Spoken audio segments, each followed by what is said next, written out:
What is up, my people? I hope you guys are doing well. Today's video is going to be all about my skin routine, my face routine, foundation, concealer, bronzer, blush, highlight, all of that good stuff. And it is in collaboration with Flower Beauty, which is Drew Barrymore's line, and it's cruelty-free, in the drugstore, cheap, and amazing quality. So if you would like to see how I got this flawless, full coverage, kind of glowy, it's just basically my go-to routine for when I want my skin to look on point. And you know, I'll dabble with different products, but this is the basis of it. These are the techniques. This is what your girl does. So yeah, if you guys are interested, then just keep on watching. So the first thing that I like to do to prep my skin for foundation after my skincare and my moisturizer has absorbed and everything is go in with a primer. This is the hydrating one from the Flower Beauty In Your Prime line. There's 3 primers in it and I'm going to be using all of them. Now obviously you don't need 3 primers to achieve this look. You can just use 1. I'm only using 3 because I want to show you guys how you can use 3 if you would like to, like I like to sometimes, because sometimes your skin has different needs in different areas, like us combo people. So I like to put the hydrating one all over my face and then kind of spot conceal with that pore minimizing primer just in my T-zone and around areas that I have larger pores or places that I get oily. And then I will kind of do the opposite with the illuminizing. Instead of spot concealing, I'm only putting it on places that I want it to pop, which would be my cheekbones, because look at that glow. But once my skin is looking nice and right, I'm moving right along to foundation, and this is my new love. We're still getting to know each other, so I don't want to, I don't want to say anything too quickly, but this is quickly becoming... Why do I always stutter? This is quickly becoming one of my favorite foundations, and I'm using it with a brush, not the beauty blender, because I've been switching things up lately, been really embracing this new year, new me thing, and I'm using a brush, and I've been really liking it. It doesn't look cruelty free, but I promise you it is. It's a Smashbox powder foundation brush. I looked it up, and it is my favorite. It's designed brilliantly, brilliantly.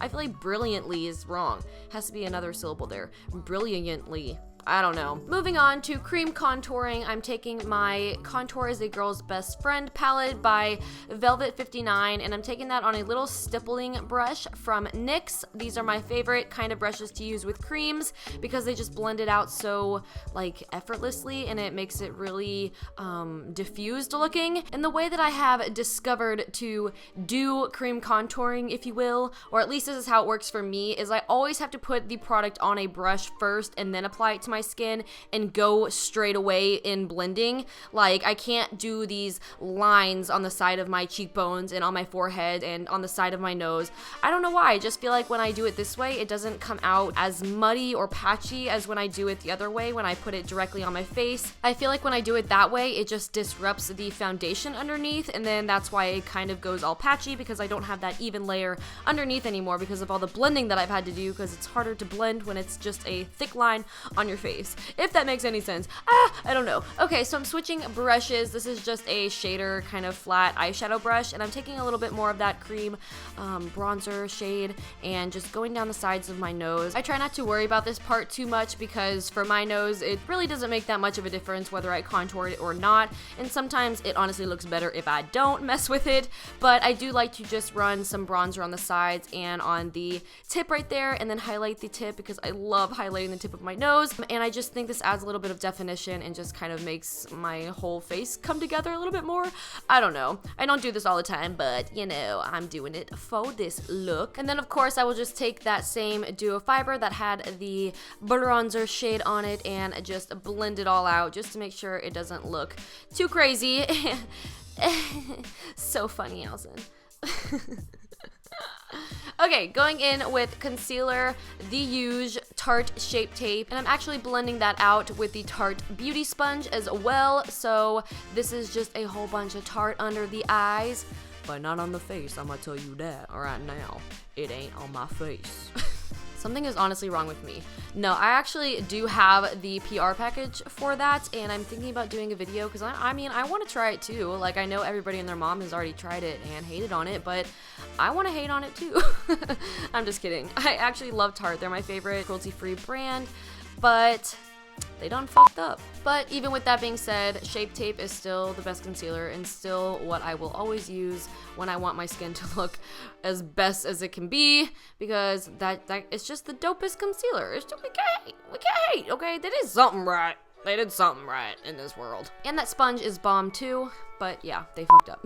So now that we are blended to theoretical perfection, we are going to set all of that liquid makeup in place with a setting powder. This is Miracle Matte Translucent Powder by Flower Beauty, and this right here is a winner. This is a hidden gem from your drugstore. This setting powder is so fine, it is just amazing. I have fallen in love with it, and it actually takes me a lot to fall in love with a setting powder, especially one from the drugstore. I feel like any setting powder that I've loved has always been high end, so I'm super stoked about this one. It's actually translucent. Like, don't you just hate it when you buy a translucent powder and then it's not translucent and it has color, or it makes your concealer darker or anything like that? Yeah, this one does not do that, and that is what I look for in a, as well as it keeping my concealer from creasing and keeping it looking smooth, and this does it all. It just looks so luxurious. It's such a luxurious feeling powder, and it just leaves the best finish. I promise you, you need that powder. So to further bronze up and contour my cheekbones a little bit more, I'm taking my Smashbox contour palette, and I'm taking the contour shade on the left there, and I'm just taking a large powder brush. This is by Flower, one of my favorites. It's super soft, and I'm using a larger brush because I don't want anything too defined. I wanted a more bronzy look instead of a super contoured look. So yeah, I'm just kind of taking a larger brush and buffing that all over the cheeks and on the temples, and I will also run that down my neck as well, and just bronzing on up, baby. And then I went ahead and did the rest of my makeup off camera, and I didn't film it, and I'm so mad that I didn't, because I ended up loving how this look turned out. But, so for blush, I'm using Down Boy by The Balm on my usual IT Cosmetics blush brush. I've been using this brush I think for like 7 years now, and I don't think I've used anything else for blush. It's just, I'm addicted to it. And I also really love The Balm's blushes. They are not talked about enough. I find myself reaching for a Balm blush all the time, like all the time.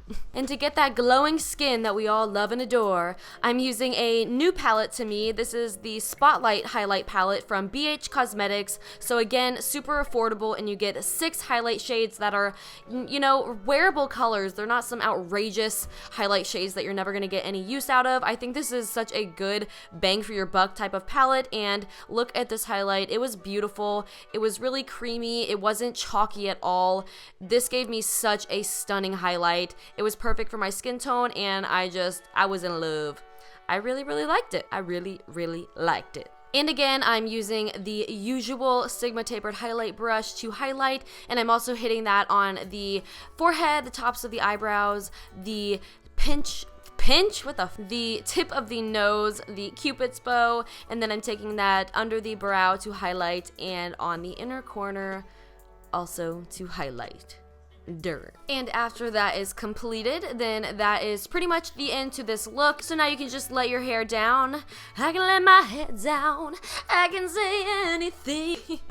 Wow. We're gonna stop singing and finish this voiceover. So last step to my foundation routine is setting spray, and the two I'll be using are both from Flower Beauty. One is a long-lasting formula and one is a hydrating formula, and I'm spraying the long-lasting one on my face, and this is just going to obviously ensure that my makeup lasts a little bit longer, and it's also going to kind of melt the powders into the skin, make it look a little bit more natural. And I'm also going to spray the hydrating one all over my décolletage area and my shoulders, because when I'm wearing a shirt that reveals my shoulders and my collarbones, I like to highlight those areas, so when it hits the light, I look nice and, you know, dewy and shit. So that is pretty much it for my updated foundation routine. I hope you guys enjoyed this video and found something helpful in it. Thank you so much again to Flower Beauty for collaborating with me. All of the products that I used worked fantastically. I highly recommend them, so go check them out. The link will be down in the bottom bar.